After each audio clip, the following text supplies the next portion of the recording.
Hello students, good morning to all of you. I am Om Prakash Gupta, Sri Vishwanath Inter College, Klan, UP. प्यारे बच्चों, कल आप लोगों ने stanza 1 और स्टैंजा 2 के बारे में क्या किया था, अध्ययन किया था। आज हम आप लोगों को लेसन नंबर 3 कीपिंग क्वाइट के स्टैंजा नंबर 3 और 4 के बारे में क्या करेंगे, अध्ययन कराएंगे। स्टैंजा नंबर 3 और 4। स्टैंजा नंबर 1 और 2 में आप लोगों ने साइलेंस अर्थात जो है मौन का हमारे जीवन में क्या महत्व है उसके बारे में कवि ने क्या किया है, बताया है, और उसी को कंटिन्यू किया है तीसरी स्टैंजा और चौथे स्टैंजा में। कवि ने उसमें कहता है कि कवि कहता है कि what I want should not be confused. आप लोगों ने दूसरी स्टैंजा में कल पढ़ा था कि हमें क्या होना, थोड़े समय के लिए हमें इनएक्टिव हो जाना चाहिए। इनएक्टिव कहने का मतलब हम अपने एक्टिविटी को, रोज की दिनचर्या को थोड़े समय के लिए क्या कर दे, रोक दे। कल कवि ने इस बात पर जोर दिया था जो है क्या स्टैंजा नंबर 2 में। तो यहां पर वही चीज कहता कि व्हाट आई वांट, कवि कहता है कि जो मैं चाहता हूं, जो मैं कहना चाहता हूं, शुड नॉट बी कंफ्यूज्ड,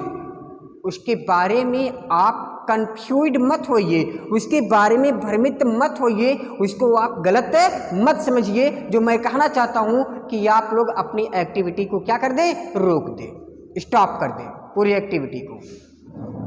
तो what I want should not be confused, कब ये कहता है कि जो मेरे कहने का तात्पर्य है उसको आप गलत मत समझिए कि मैं आपको इनएक्टिव होने के लिए कह रहा हूं, आपको पूरी तरीके से जो है क्या नाम है, पूरी गतिविधियों को रोक देने के लिए कह रहा हूं। तो इसके प्रति इसको आप पूरी तरीके से गलत मत समझिए। विद टोटल इनएक्टिविटी अर्थात टोटल इनएक्टिविटी, जो मैं टोटल इनएक्टिविटी की जो बात कर रहा हूं, जो संपूर्ण कार्य को रोक देने की मैं बात कह रहा हूं थोड़े समय के लिए। क्योंकि जो आपका एक्शन जो होता है वो इंडिकेशन ऑफ लाइफ, अर्थात एक्शन अगर हम कार्य करते हैं तो जो होता है इंडिकेशन ऑफ लाइफ होता है, जीवन का एक इंडिकेशन, एक कह दिया जाए एक प्रमाण होता है कि हम जीवित अगर हम एक्शन कार्य कर रहे हैं। जबकि इन एक्टिविटी जो होती है, इन एक्टिविटी अगर हम अपने कार्य को बंद कर दे, पूरी तरीके से कुछ ना करें, हमारे शरीर में कोई एक्शन ना हो, तो क्या होता है, इंडिकेशन ऑफ डेथ, मृत्यु का प्रमाण, मृत्यु का प्रतीक होता है। तो कहने का मतलब दोनों में, इन एक्टिविटी में और साइलेंस में, दोनों में क्या होता है, अंतर होता है। Life is what it is about, कभी कहता है कि जीवन का जो उद्देश्य वो तो है ही, लाइफ इज, जीवन है, व्हाट इज अबाउट अर्थात जीवन का जो हमारे जीवन के जो उद्देश्य है वो तो है ही, it is about I want no truck with death, I want no truck with death, मैं मृत्यु से, I want no truck with death, मैं अर्थात मृत्यु से मेरा कोई वास्ता नहीं, कोई लेना देना नहीं है। I want no truck, truck का मतलब होता है वास्ता रखना, जो है लेना देना, ऐसे होता है। तो कहता आई वांट नो ट्रक, मेरा कोई लेना देना नहीं, मेरा कोई वास्ता नहीं है, किससे, विद डेथ, मृत्यु से। If we are single, if we were not so single minded, कभी कहता है कि इफ अगर हम सभी लोग, अगर हम मानव प्राणी, we were not so single minded, single minded का मतलब क्या होता है कि एकाग्रचित होना, क्या होना, अगर हम एकाग्रचित होकर के कार्य ना करते रहते, if were not so single minded about keeping our life moving, अपने जीवन को कीपिंग मूविंग अर्थात सक्रिय बनाए रखने के लिए। कहने का मतलब अगर हम अपने जीवन को सक्रिय बनाए रखने के लिए एकाग्रचित होकर के कार्य ना करते, about keeping our life moving and for once, और एक बार के लिए, फॉर वंस और एक बार के लिए कुड डू नथिंग, कुछ ना करते, अपने जीवन में कुछ भी ना करते। परहैप्स, तो हो सकता है, परहैप्स हो सकता है कि शायद ए ह्यूज साइलेंस, एक ह्यूज साइलेंस, एक भारी, एक बड़ा साइलेंस माने मौन या शांति, एक बहुत बड़ा मौन या शांति, एक भारी शांति, माइट इंटरप्ट, इंटरप्ट माने क्या होता है, बाधित कर देना,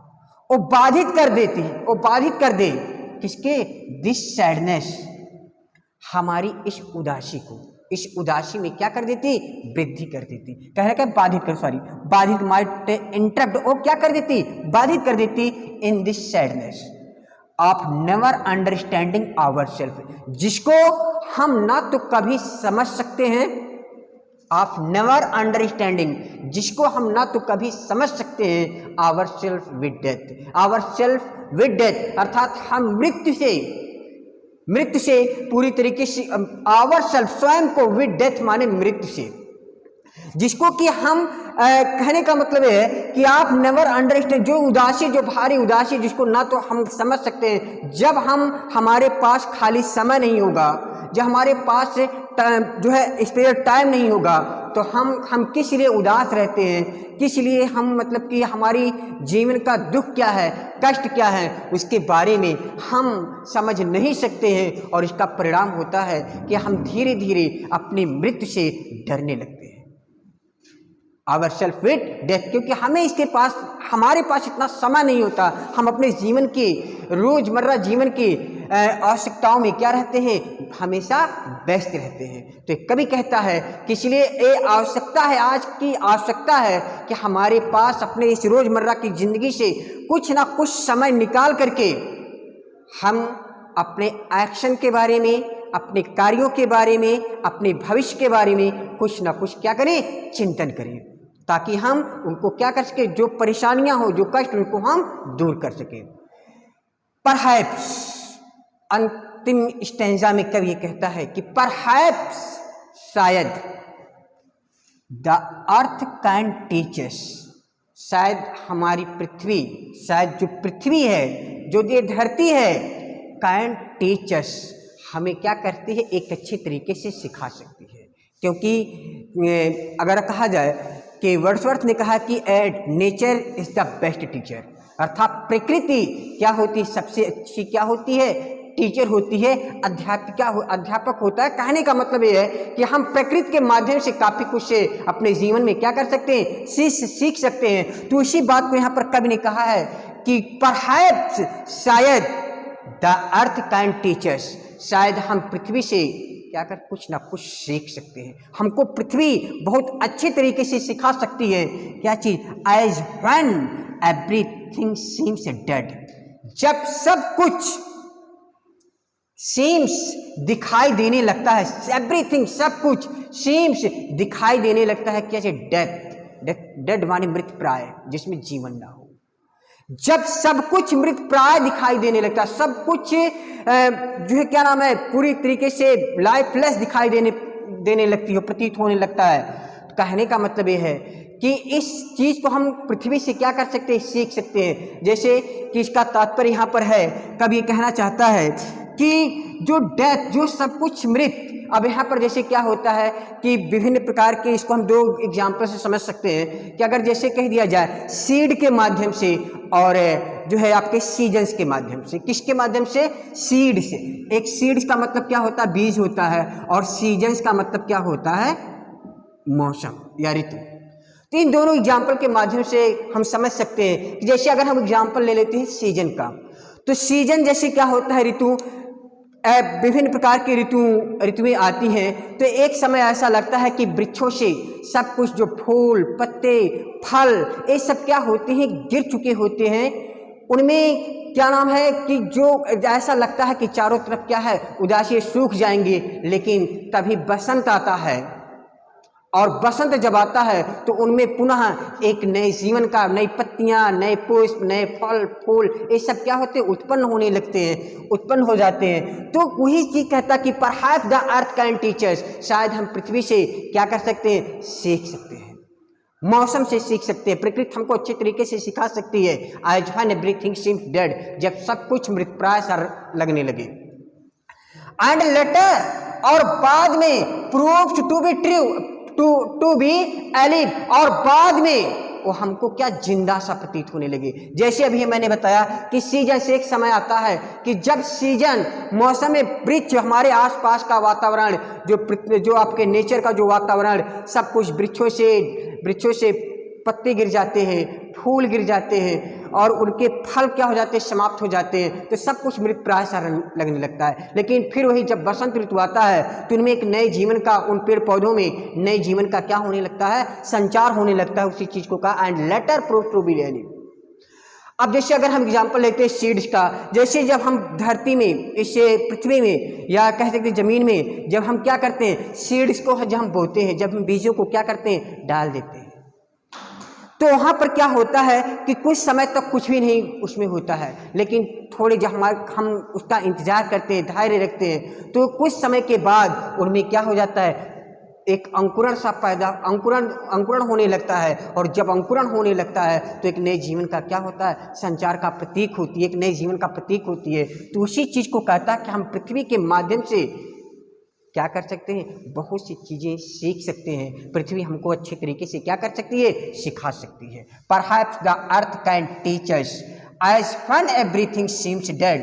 and later prove to be alive. Now कल कहता है कि अब I shall count up to 12। कल कहता है कि मैं अब 12 तक गिनूंगा। और रीडर से कहता है, पाठकों से कहता है कि अब मैं, मानव प्राणियों से कहता है कि now I shall count up to 12, अब मैं 12 तक गिनूंगा। एंड यू कीप क्वाइट, और आप सभी लोग क्या रहेंगे, शांत रहेंगे। मेरे 12 तक गिनने तक आप लोग, यू कीप क्वाइट, आप लोग शांत रहेंगे। एंड आई विल गो, और मैं क्या करूंगा, आई विल गो, मैं जाऊंगा, अर्थात मैं यहाँ से चला जाऊंगा। तो ये प्यारे बच्चों, ये आपका क्या था, एक्सप्लेनेशन था इस पैसेज का, स्टैंजा नंबर 3 और 4। तो आशा करते हैं कि I hope that you will get it very well. And प्यारे बच्चों, ये आपका क्या है कि कुछ क्वेश्चंस नीचे दिए गए, जैसे what do lose in our single minded desire. तो कब इसमें ये पूछता है कि what do we lose in our single minded Dzire.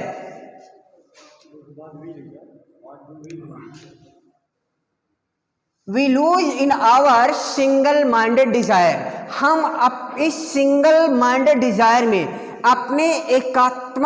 एक उद्देश्य की इच्छा को प्राप्त करने में क्या लूज कर रहे हैं। तो इसका प्रश्न का जवाब देना है। अब जैसे इसमें अगर कहा जा सकता है, कब ये कहना चाहता है कि हम इतने एकात्मवादी हो गए हैं अपने रोजमर्रा की जिंदगी में कि हमारे पास इतना समय नहीं होता है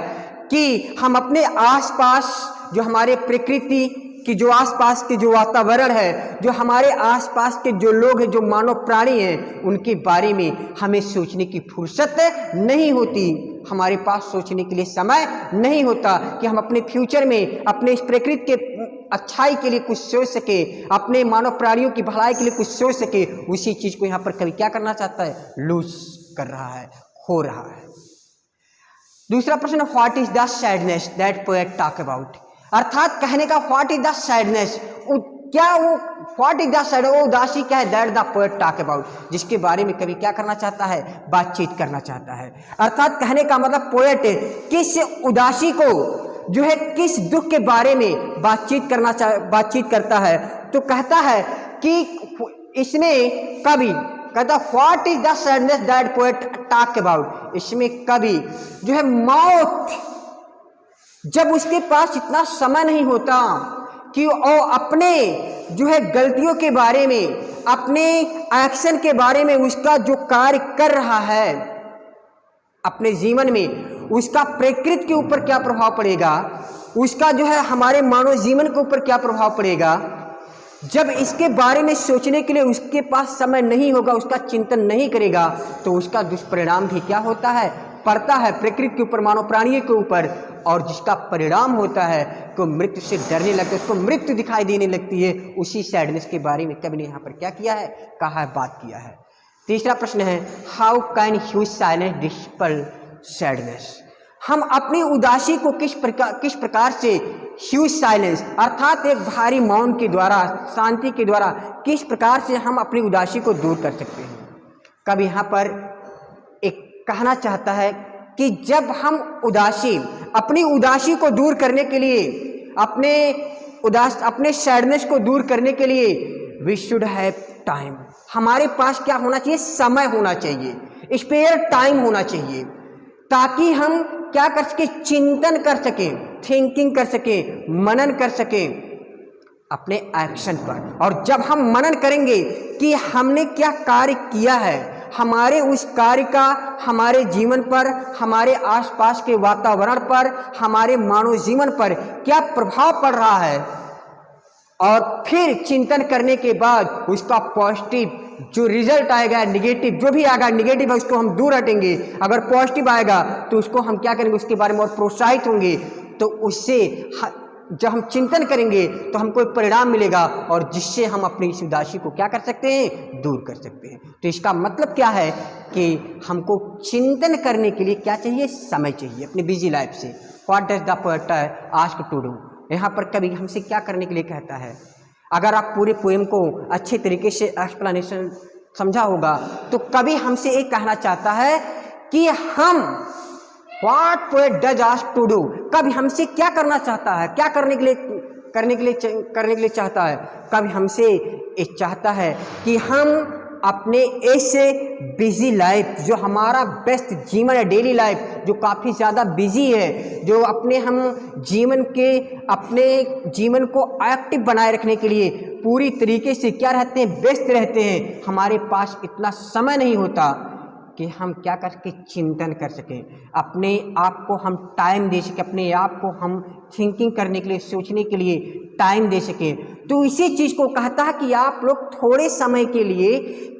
अपने एक्टिविटी को, अपनी पूरी एक्टिविटी को क्या कर दीजिए, रोक दीजिए। रोकने का मतलब नहीं कि आप काम करना बंद कर दीजिए, आपके पास अपने रोज़मर्रा की ज़िंदगी से आप कुछ ना कुछ समय निकालिए। समय निकालने के बाद उस पर आप चिंतन कीजिए, थिंकिंग कीजिए, सोचिए अपने फ्यूचर के बारे में, अपने अतीत के बारे में, जो आपने कार्य किया है उसके बारे में सोचिए, और क्या रखिए, मौन रखिए, शांत रहिए। इन्हीं चीज़ को कवि इस स्टैंजा में, इस पोएम में हमको करने के लिए क्या करता है, कहता है। तो यहाँ पर अगर कहा जाए तो इस कविता के माध्यम से पोएट, ये जो कवि है, हमको जो है एक भाईचारा, ब्रदरहुड, एक भाईचारा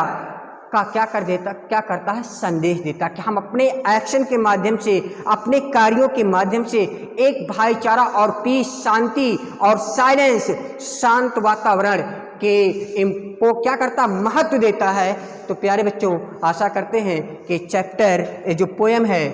कीपिंग क्वाइट, आप लोगों को अच्छे तरीके से समझ में आ गया होगा। Thank you very much.